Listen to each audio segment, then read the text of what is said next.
This is it. We're rocking, we're rolling. Episode 487. Wow. 487, No Laugh Track Podcast. This is Justin Severson, the host. And each and every week here at Acme Comedy Company, that voice you heard is sitting across from me here on the stage here in Minneapolis at Acme. That was Raanan Hershberg. Second time here on the podcast. Second time having First time without a mask. First time without a mask. Second time after the headlining week here at Acme. I was a real lib cucktard last time I was here. Stop. I love how you do the podcast through the club. It really makes you feel obligated to do it. Here's the thing, Raanan. This could go on without me. We don't want that to happen. This is theirs. I'm but just it's a good here. thing. They're like, oh, we're at Acme. Would you do our podcast? I'm like, I guess I have to. Yeah. True. What if they? Because if you were just an own entity, I'd be like, oh no, I have whatever. I just lie. But like, you'd be like, you want to do Justin's podcast? Who? Yeah, but this is real official. Yeah. Is he a famous comedian? Nope. But yeah, good to be back, man. It's good to be back. Hell yeah. Yeah. So I was here last night. Oh, nice. Fantastic show. Thank you, man. I do not regret that decision. To come? Yes. Okay. Not like I ever would. I didn't know regret was on the table. It wasn't. It absolutely wasn't. No, it was really fun. Yeah, I thanks. will say, actually, the only thing that almost held me back was there was a risk of a snowstorm, according to some push notifications I had yesterday. Yeah, but that didn't have no snow. Snow came until overnight, so it was. But didn't have to worry about that. isn't that like a pretty common occurrence here? Does it really do you really is it something that keeps people from doing shit? I thought in this area people just whatever, it's like hail or snow, only you if just it's come. really, really, really, really, really bad. Oh, okay. Really bad. Okay. Temperature doesn't keep people away. If the roads are absolutely unpassable. Right. Well, I'm glad you came out. I'm glad the snow didn't come till afterwards. Hell yeah. But so then that was last night. Then this morning I wake up and I get a text message from my daughter's school saying they called it off for the 5th time already this school Wow. year. See, this is a shock to me. I just think I just assume this is the kind of place where it has to be really bad for them to call shit off. You know what I mean? But I guess not. Well, I mean, some would say, well, in my generation, we had to, there had to be a death on the roads before they canceled school. But I 5 is a lot. It's so much that the school has contacted us and said, we only were planning on maybe giving them 2 days off. We kind of write that in. Right. Now they have to make days up. Wow. Possibly at the end of the school year. Yeah. Could you imagine that? No, it's crazy, yeah. Shit, kids look forward to the end of the school year and then no, we're going to throw 2 more days on. This is a great intro to the podcast, just talking about the weather. We're really going to pull people in. It's not about the weather. Well, it was really cold later. And No, it's leading to something, Raanan. And what it's leading to is that you grew up in Kentucky. I did. Where they don't have, I assume you never had a snow day in school. Oh, you certainly did, yeah. You did? Yeah. Snow doesn't just exist in up north in Minneapolis, We had snow in Kentucky. Sure, it snows We in have Kentucky. weather. Enough that it canceled school for you? Oh, yeah, many really? times. Yeah. Is that right? Yeah. See? Well, that... I don't mean to be sarcastic. I mean, maybe that's not obvious. I don't know, but yeah. You know what it is about Kentucky? It's really the Midwest, you know what I mean? We're right next to Indiana and Ohio. That's true. And you would expect Indiana and Ohio, you know what I mean? So it's Louisville is its weird own kind of beast, you know what I mean? We're Kentucky, but we're regionally, we're I don't know, just right next to fucking, all these other places you think of as the Midwest. Sure, you're right. I should have looked at my globe I bought at Goodwill a few weeks ago before I came over here. Remind me where states are on the map. Yeah, I apologize. But yeah, we had snow days. Okay. Mm-hmm. But it was always exciting. It was always an exciting moment when you get, you'd wait on the TV and you'd wait for them to announce your school district. No, yes, and TV, radio. Now it's text, phone call. Oh, wow, yeah, so it has nothing to do with do they even announce it on TV anymore? Is that even a thing? I highly doubt it. That was kind of an exciting thing. You'd go on there just hoping to find. I know. Yeah. Yeah, please. I grew up in St. Paul. And it's please say St. Paul Public Schools, please. Those were magical times. Yes, yeah, fucking, I love snow days. Yes, yeah. Absolutely. See, we were getting to something. It wasn't to talk about weather, God damn it. My dad loves to talk about the weather. I just introduced my girlfriend to my family, and it's always whenever you do that, it's always interesting because you get to see your family from someone else's perspective. Yes. And you're like reminded of. And my dad is like the corniest man ever. And he just talks about the weather. Like, he just dives in, but then he'll, like, laugh as if he's making a joke. But he's just talking about the weather. He's just like, well, it was a real cold one last night. You know, be like, we are officially no longer in the fall. And then he's just laughing, like, at just, like, a statement of fact. Yeah, he just talks. I remember. Can your girlfriend handle that? Yeah, well, I remember we were driving back to the airport, and I was in the back seat. And my dad and her were just in a fucking weather cliched back and forth. Just like, and she was handling it. They were really volleying the fucking, he was just like, I wish you could have visited us when it was a little less cold. And then she's just like, well, you know, at least we got to spend a lot of time inside. And then he's like, yeah, inside is definitely better than outside during this. I was like in the backseat with a gun in my mouth. So I'm for the first time in my life, I have a 16-year-old daughter. I've been put in that position of meeting a significant other. Oh, really? How's that? How do you feel? It's very strange. It just happened for the first time a few months ago. Oh yeah, 16-year-old girl, my daughter, 16-year-old boy. How'd you play it? You try to be cool, you know? You know what? He sort of beat me. He's such a laid-back kid. He beat me to the punch about being. Hey, Justin, like he found out I liked the Vikings and completely sucked up to me and didn't even give me a chance to I immediately was answering questions about the Vikings game the previous day. They're in a very, you know, like back in our day you could be assholes, but now like being rude to the girl's father is probably considered rape. You know what I mean? Like it's like you got to be on your best behavior, you know? I could report that to the school and have them suspended or something. That's hilarious. Plus, I can, social media stalk him too. That's something that's nobody could do that to me when I was 16. That's true. But interestingly, there's an interesting thing. You can social media stalk people now, but back in the day, you could find out where anyone lived at any time. You know what I mean? You can't really find that out anymore. Like the private addresses, people's addresses are a little secretive now. You're right. Like online when they dox someone.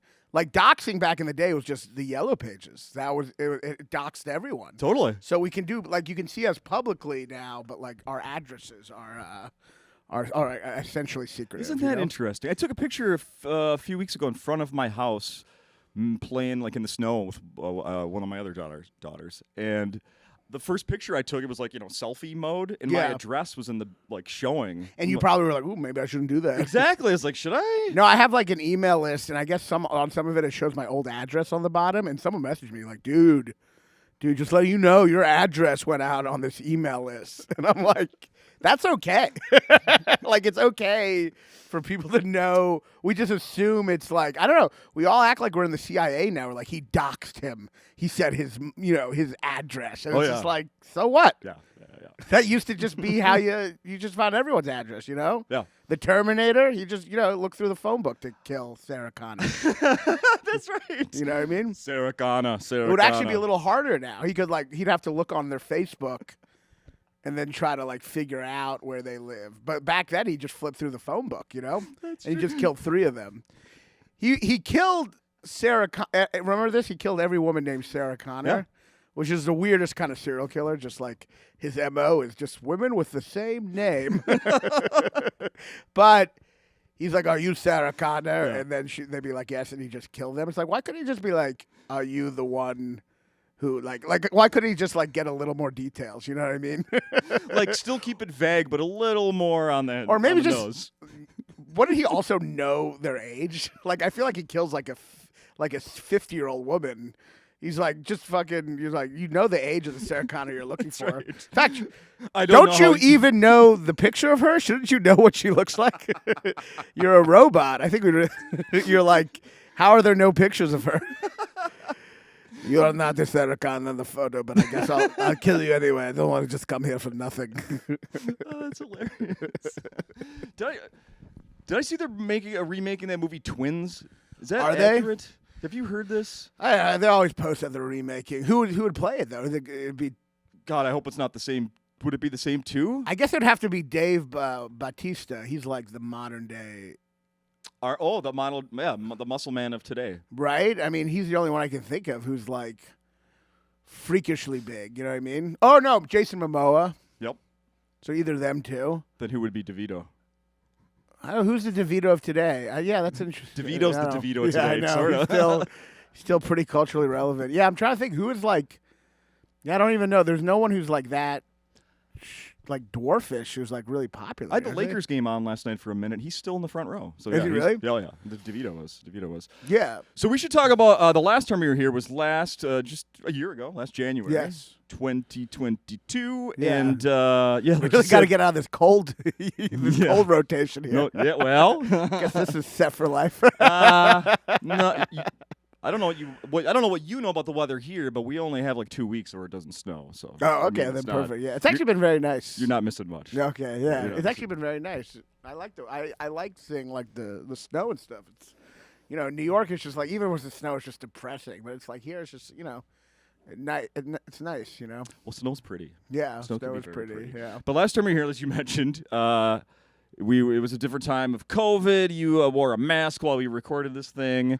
And let's see, we talked about that you had scheduled your recording of your special in December, but it didn't work out, and then you did not have a date set at that time, or at least you weren't telling me. I'm not sure. Oh, I'm sure I didn't. Yeah, and obviously since then it's out. You recorded it. Yeah, it's out. Yeah. You've got some good feedback. Yeah, I remember being like really depressed when it got canceled the first time because you kind of have to like run it over and over again and then just get it like perfectly ready. Yeah. So I had it like perfectly ready and then it like fell through on the last like that weekend. I had to cancel a couple days early. And I remember being really depressed because I was like, "Fuck, you have to go back to having to run it a bunch to get to that place." But someone told me, "Well, it's just gonna be better if you give it more time," and it's 100% true. Like. That's the weird thing. It's like any postponement of something is kind of good because it will just get better. You know what I mean? Yeah. Especially in stand-up because like stand-up is never like it can always get improved on some degree. Yeah. You know what I mean, I've asked that question many times to the guests here. It's like, when do you think you were ready to record? And I think the thing I've learned is eventually you just have to go. Because of that, you just have to pick a date because eventually, you could work on it forever. And it could work on it forever. Forever get better. For me, I've only recorded like 2, or I guess 3, but like mainly 2 like specials, and both of them. The first one was like a weird like solo show, but both of them, I definitely felt the desire to record it once something in it seemed a little like it was getting dated. Sure, it's actually very like specific. Like my last by hours 2 hours ago, I just decided to record it because I had a Game of Thrones bit.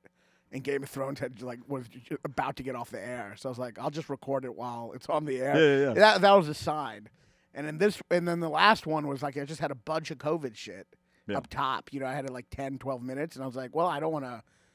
I like this stuff a lot. You know what I mean? And I didn't know if COVID was gonna still be around.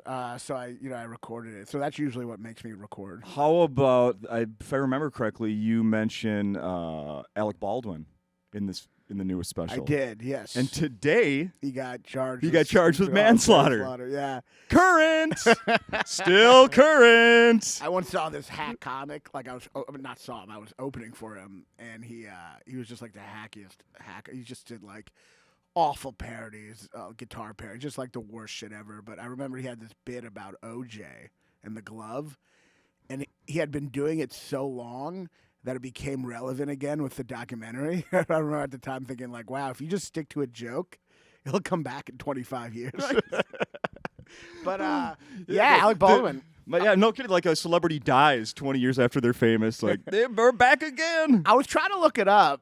Because I've really never thought about involuntary manslaughter and voluntary, and I still don't fully understand it. He got involuntary manslaughter. Yeah. Which means he didn't choose to do manslaughter. It feels like if you choose to do manslaughter, isn't that just murder?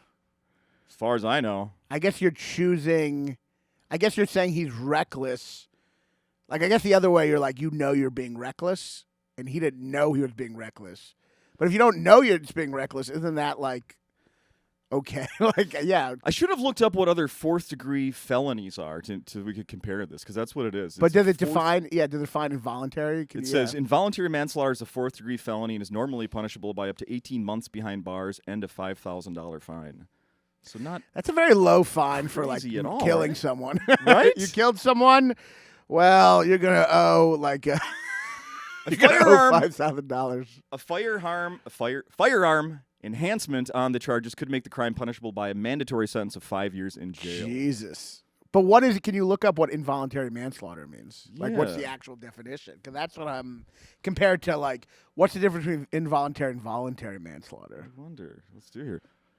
Define involuntary manslaughter. I mean, I assume voluntary is like if I'm like sitting on someone, like wrestling or something. I don't know. The crime of killing another human being unlawfully but unintentionally. Involuntary manslaughter usually refers to an unintentional killing that results from a criminal negligence or recklessness, or from dangerous or impaired driving. Oh, that qualifies too. Okay, so what is voluntary manslaughter then? I guess that's my. That's. I guess I thought that would be. Yeah.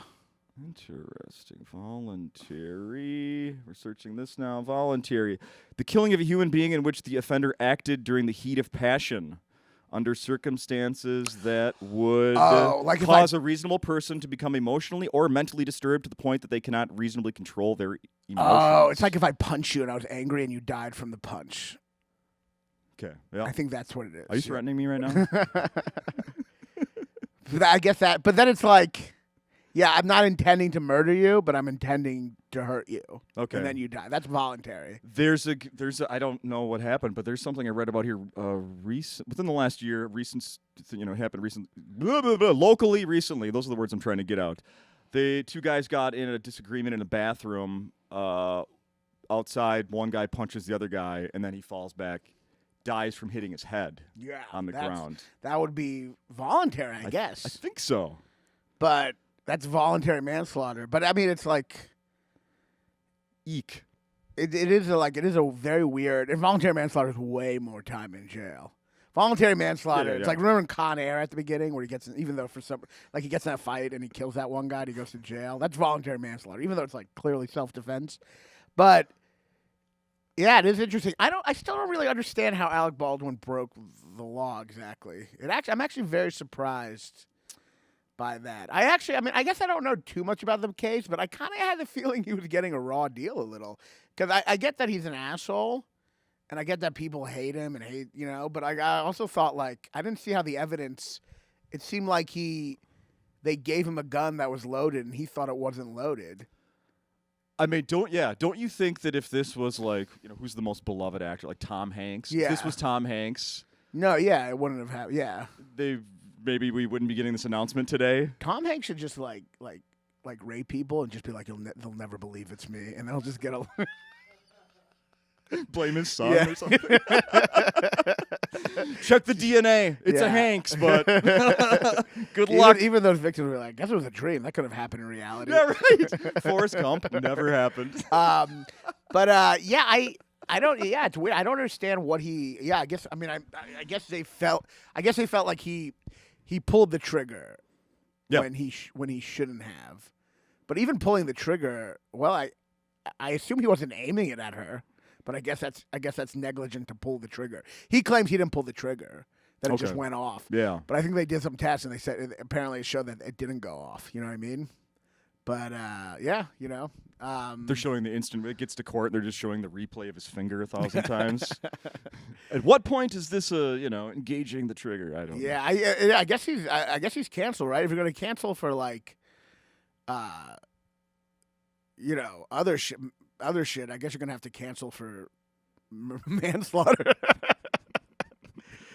Is this why his Trump got replaced? Anyway,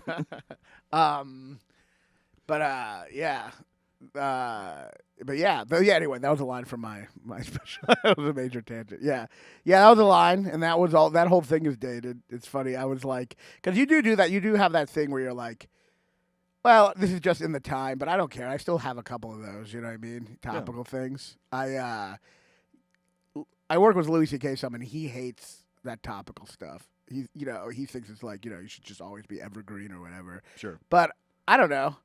I think I remember Chris Rock and Bill Burr. I love them, and they're always like topical. And I think comedy's dated no matter what.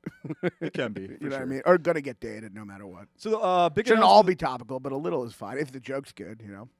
The big announcement with Louis C.K. recently is he's gonna live stream Yeah, from Madison Square Garden. Yeah, Are you going to be part? Are you opening that show? No. I'm working that weekend. You're working that And weekend? he didn't ask me, but but I'm also working that weekend. Have you done venues that big with him? Never. Never. I mean, that's like 17,000. Right. Yeah. Yeah. No, that's gonna be cool. Yeah. Oh, that's amazing. So what do you think about these? So that's like the second recently announced comedy special live streamed. Chris Rock's going to do it on Netflix. Yeah. Louis going to do and his then own Brian, through and Brian his Regan website. did one. Say again? Brian Regan did one on. Oh, really? Well, he had a live one at Radio City Music Hall. Oh, okay. I think it ended up being on Netflix or something, but it was on the radio. It was alive. Oh, yeah. okay. Could you imagine doing that? Yeah, I mean, it's. I guess with Louis doesn't have to worry if he says the N-word because it might be in his act anyway. But like, I don't know. I mean, it is weird if someone yells something out or something. I don't know. Yeah, I mean, I would hate to do that. Yeah, I would not want to do that. I don't also understand. Well, I mean, I guess it's cool, but I don't. Well, he's doing it for kind of an elaborate thing. It's weird to do that as a special. I find that weird. He's not doing it as a special, but to do it as a special seems bizarre to me. I don't know because I like to cut shit out that doesn't work. Sure. Oh, he's not recording that as a special. Louis? Yeah. Well, no. He recorded a special. Oh, you know what? He's coming that in. It's Yeah, already, yeah. It's already happened. Actually, but yeah, no, I don't know. I would. I don't know. I mean, I would do it, but if they asked me to. But like, yeah, that's a weird situation. With my special, I definitely do a lot of like. I do a lot. You know, I filmed it twice, and I do a lot of cutting and like taking. You know, I really compare the joke in each one and decide which one's better. I get pretty like neurotic about it, and so yeah, so that's just how I. You know. What would change for the setting of the next special recording for you? What would change? Yeah. What would you do differently? Anything? That you've learned from doing like this last one? Anything you'd change? Yeah, there's a lot of things I learned. I learned that I really wanted, and I didn't have it. I really want like a camera following me close up. I had a camera following me, but I want a camera following me like that's tight on my face. Okay. You know what I mean? I want that the whole time. I think that's good. I think that's the best thing about a special. If you think of all the best specials, it's the close-ups that really make it. You know what I mean? It's not the crowd shots. It's not the crowd shots. I love close-ups, you know?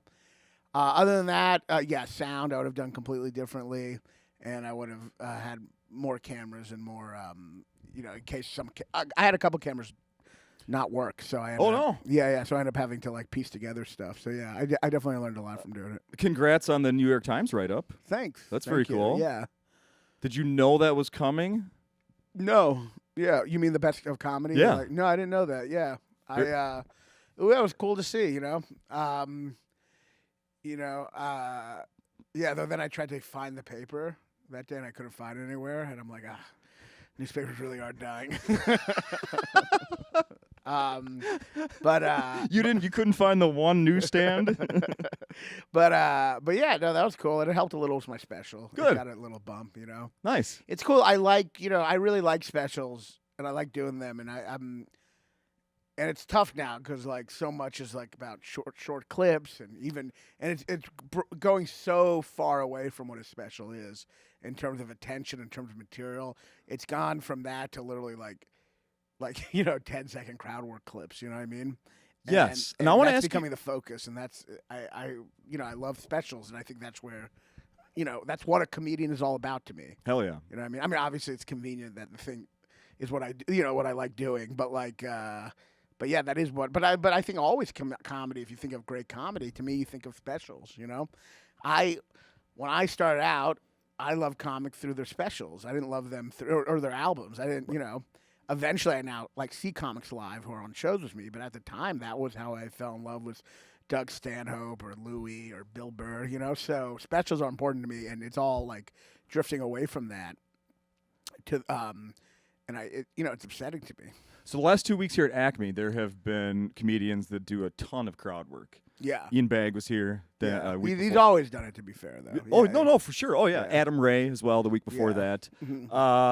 And then there's you this week, who that's not your game necessarily. And these guys.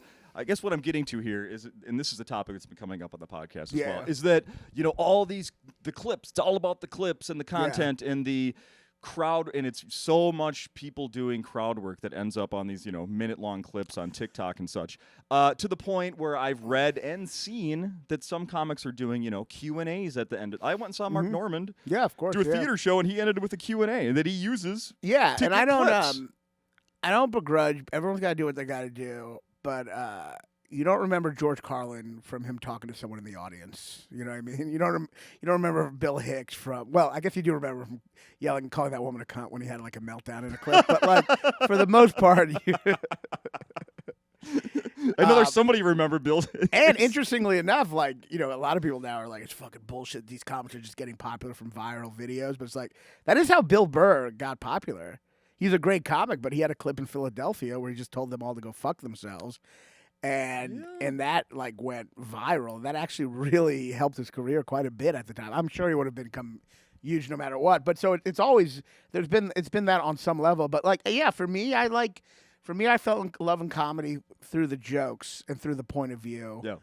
And that's I think what lasts. And like it's cool like there's always Don Rickles, but not everyone should be Don Rickles. No. And not anyone is nearly as good at it. And I do think what's happening now is, and this is what happens, that people worry that technology is taking over like people's human attributes, kind of like 2001, Sure.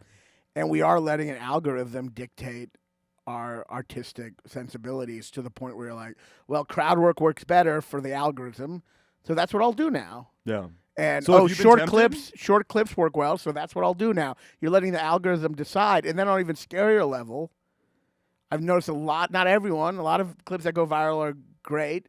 I noticed a lot of clips they get huge amount of exposure, and then you look at the comments, and it's a shitty clip, and all the comments are like, "This sucks," and then you realize it got viral because all the comments saying "this suck" boosted the algorithm.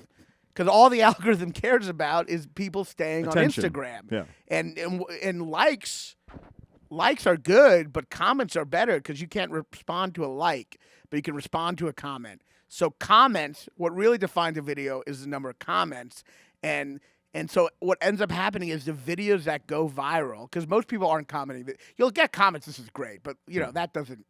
Most videos that go viral are either because the comments say this is terrible because it is, and everyone feels obligated to post this is terrible, or it's a clip that may be good or bad, but the reason it went viral is because it had a topic that led to a dumbass fucking argument in the thread. Yes. And then that's really what made it go viral.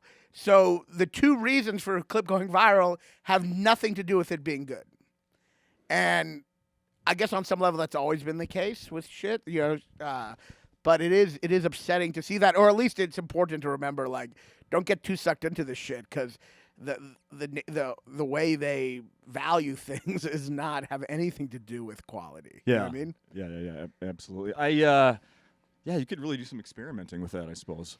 Yeah, I mean, I've had some clips do well. I had a clip do well and I think it's a good clip, but I know the fact that it was a joke about Jimmy Fallon blackface when he did it, and I liked the clip. I think it's funny, but I know that the reason it went viral is because a bunch of idiots in the comments went, "Well, why can't we do blackface?" And then other people calling them racist, and then it leading. So now the point when you make a clip, you're like, "How do I stoke argument in the threads?" That's what you want. How do I trigger people? Yeah, and I do think like I'm not against posting crowd work videos, I can see that. but I do think it should be good. I feel like crowd work videos have to be really good to justify it, and I feel like people just post anything now, like just post anything. You know what I mean? Oh, there's plenty of that. There's no doubt. There's plenty of that. I want to talk before we run out of time. Yeah. I want to bring up something that you have in your act. You bring up pegging. Yes. Which I did a Google search this morning, and there was an article written that pegging was the sex kink of 2023, which I thought was interesting. So already current 2023. Yeah. How do they establish a kink in 3 weeks? It's been trending upwards for a while now. Oh, okay. Apparently. Yeah, it's been yeah. trending upwards for. I learned that it was a term that has only been around since 2001 from Yeah. that guy Dan Savage. Yeah. Which I found that out. But here's what I want to get to. On stage, you bring up pegging, then you ask if people know what that is. So I was here last night, sitting. I like how I'm like, crowd work stuff is terrible. I'm like, anyway, in this bit, you talk to the No. audience. No. I do that. This wasn't crowd work. No, it's you. No, stop it. You bring up pegging, and I wrote this down so don't forget. The woman next to me, when you gave the definition, you said, "Oh, for people that don't know," and then you gave the definition of pegging. Mm-hmm. She gasped and covered her mouth. Like she had never heard of such a thing. It made my night. It absolutely made my night. Yeah, that's one of those bits. Is like, I do it. It's a fun bit. I only got pegged once. I didn't even really enjoy it, so I'm definitely not like. I definitely don't pretend to be the face of the pegging community. Do you want to wear that crown? But I liked the bit. I did on my last special, and I still sometimes go into it.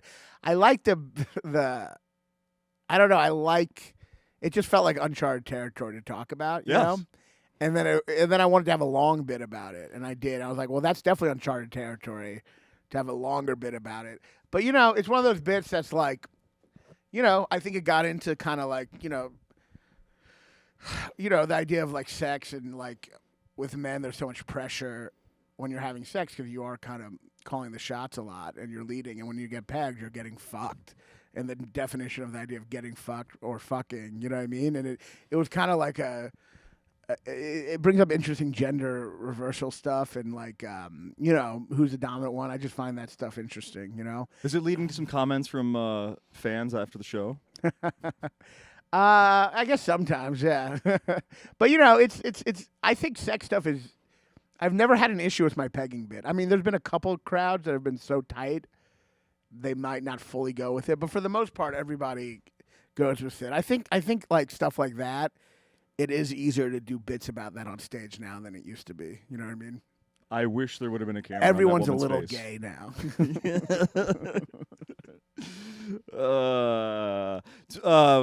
This was I'm gonna just look at this super quick here. This was a thing when I searched pegging. Every year has its sex thing. In 2015, they're gonna say every year 10 people die from pegging. Already we're outpacing 2022. Coconuts. That's the leading cause of death. Every year has its sex thing. In 2015, 50 Shades of Grey, man, everyone was into BDSM.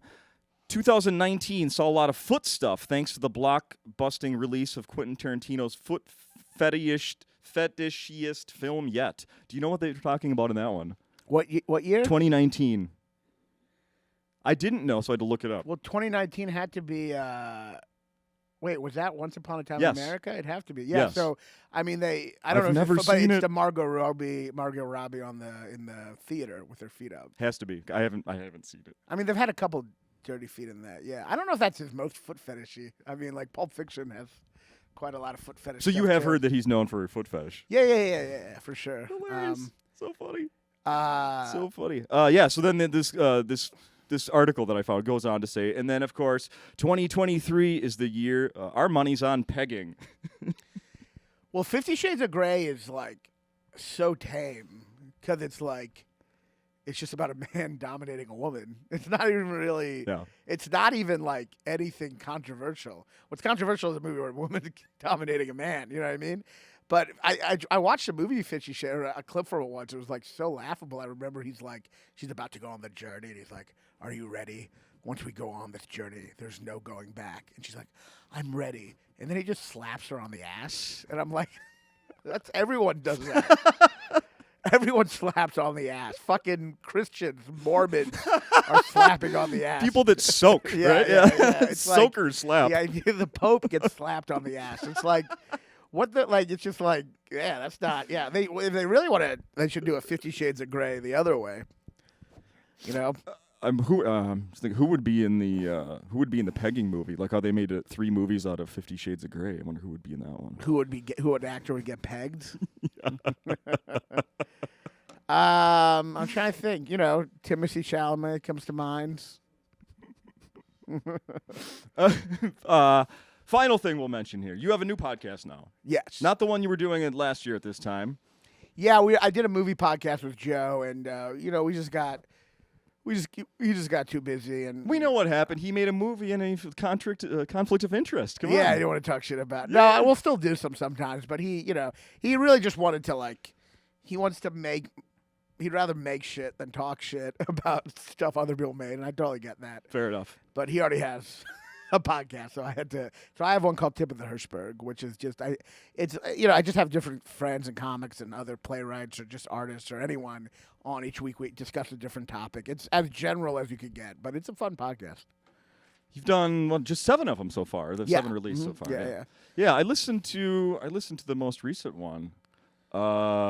Was you talking a guy about plays, theater versus stand-up? Yeah, this playwright, Christian. Found out that you wanted to be a playwright at one time. Yeah. My favorite part of that interview was when he mentioned someone farting during a off-Broadway performance.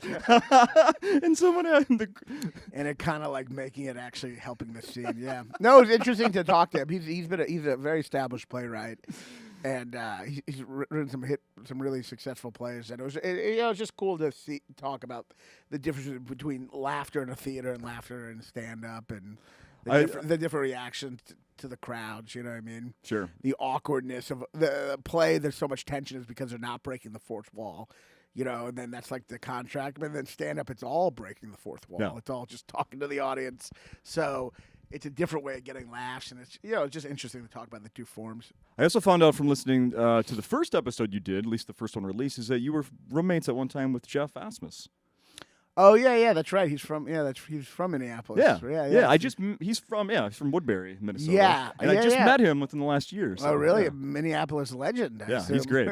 Very funny guy. Oh great, so funny. And we lived together for a year. Yeah, he's great. He's one of the best kind of up and coming comics right now. For sure. All right, let's put a bow on this thing. Yeah. If people got to come to the club here to see this week. I came the first night. Very funny. Very funny. When did this come out? 4 weeks ago. Today, hopefully. Brandon's going to be on it, and we'll have it today. That's great, man. Yes. That's great. So you will still be in town, and this will be available for people to listen to. Awesome. If you want to leave with a piece of Raanan, I know you're selling some merch as well. You have a T-shirt that's based on a very funny joke of yours that I really like. Yeah, it's a 4 deer. It's a joke about my mom. It's about your mom, yeah. I didn't sell shirts for years. I was like, I'm not a fucking hack.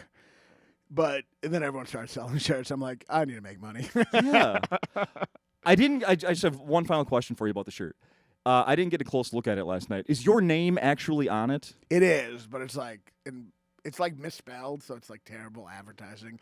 It's then with a Raanan, but there's no at Raanan. Oh yeah, there is. It's okay. small. Yeah. Because I gotta tell you, I'm seeing some comedians come here and they don't have their name on their own shirt. It's aren't you doing this for branding? Well, I think they're doing it for money.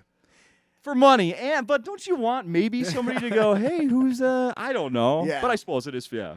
Yeah, comedy's so weird now. You're you just do crowd work, so they basically just work for the census. They're just what's your occupation? How long have you been married? You work for the census, and afterwards you just sell T-shirts. So you're basically working for the census and the closing department store. We've really gone back to having 9 to 5. Yeah, we're not even stand-ups anymore. We're social media consultants. Yes, you are. Who every once in a while tell jokes at night. Right. You know what I mean? And I think that's what I hate the most about crowd work is that I've been doing the road for a long time, and for me, crowd work is always an emergency button you press when shit's not going well. You know what I mean? Yeah. Oh, this bit's not going well. This crowd's drunk. Let me go into crowd work. Yeah, I'm not even going to waste my stuff on these jerks. But now what people are, it's to become the forefront. It's shit, this isn't going well. Maybe I'll tell a joke. In between all that social media stuff, you still do comedy? Yeah. Exactly. Yeah. I never want to get to the point where I have to ask people that on this podcast. Do you still do? I know you're here headlining this week, but do you still do comedy? People work themselves out of it. They suddenly they do podcasts and all these other stuff, and eventually you're not even writing jokes anymore. Yeah. You just have a 9 to 5, and which I'm at that point, I had a buddy trying to convince me the other day. He's like, you got to do these Facebook reels. I'm like, I've done them, the clips. He's like, no, but I have a guy. He makes $30,000 a month. He just posts other people's memes all day. You know what I mean? And I'm like, that's great, but that's not art. I mean, at that point, you can just have another job. You know what I mean? Yeah. They're he spends 8 hours a day aggregating different memes, and I'm like, but that's another job. Why would I do that? No. I don't, you know what I mean? Like, I don't want to sound. I guess it sounds pretentious, but I do think this is an art form, and I do think if you're going away from anything that's like about self-expression at all, I mean, like, even if you're making a lot of money, it defeats, at least for me, the original intention. Mm-hmm. You know, I'm with which you. which is, you know, like all art, something between entertaining and self-expression. You know, but anyway. Let's do this Comedy's again. dead. And Well, let's check back in a year and see. We'll check on the status of comedy. yeah. I'll just be all crowd work clips. Thanks for having me, buddy. Something to look forward to. Thanks for having me. It was a lot of Thank fun. you. All right.